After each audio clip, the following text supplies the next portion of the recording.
रायगड जिल्ह्यातल्या पेण तालुक्यात असणाऱ्या बाळगंगा धरणाच्या पूर्ततेसाठी 877 कोटींची सुधारित मान्यता देण्यात आली आहे।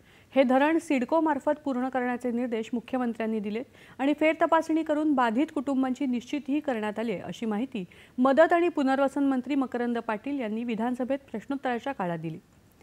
काही न्यायालयीन प्रक्रिया आणि आक्षेप यामुळे हे धरण रखडले होते।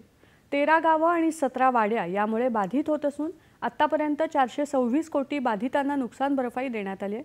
उर्वरित रक्कम ही उपलब्ध करून देण्यात आली अशी माहिती देखील पाटील यांनी दिली।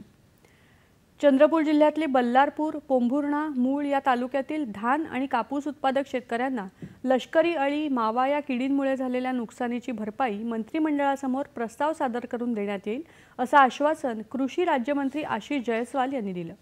याबाबतचा प्रश्न सुधीर मुनगंटीवार यांनी उपस्थित केला होता। त्यांनी यासाठी आग्रही भूमिका मांडली आणि काही शासन निर्णयांचा आधार देत नुकसान भरपाईची मागणी केली होती।